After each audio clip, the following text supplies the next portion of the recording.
কুরআনিল হাকীম, বিজ্ঞানপূর্ণ কোরআনের কসম। আমি আপনাদেরকে একটা উদাহরণ দেই। রব্বুল আলামিন বলেন, কাফেররা কি দেখে না? আওয়ালাম ইয়ারাল্লাযীনা কাফারু আন্নাস সামাওয়াতি ওয়াল আরদা কানাতা রাতকান ফাফাতাকনাহুমা। কাফেররা কি দেখে না? আওয়ালাম ইয়ারাল্লাযীনা কাফারু, যারা কুফরি করেছে তারা কি দেখে না?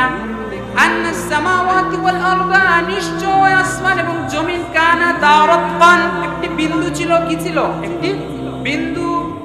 ফাফাতাকনাহুমা, অতঃপর আমি বিস্ফোরণের ফলে আমি আসমান আলাদা করলাম, জমিন আলাদা করলাম, চন্দ্র আলাদা করলাম, গ্রহ আলাদা করলাম, নক্ষত্র আলাদা করলাম, সবকিছু আমি সেপারেট করে দিলাম একটা বিস্ফোরণের ফলে।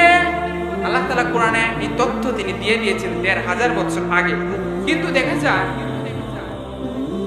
কিছু বছর আগে পদার্থের সবচেয়ে বড় বিজ্ঞানী স্টিফেন হকিং, সে একটা বই লিখেছিল, the brief history of time.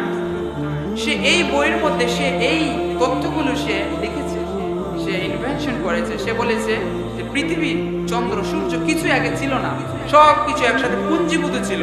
তারপর একটা বিস্ফোরণের ফলে, বিশাল একটা বিস্ফোরণের ফলে পৃথিবী, চন্দ্র, সূর্য সবকিছু সেপারেট হয়ে গেছে।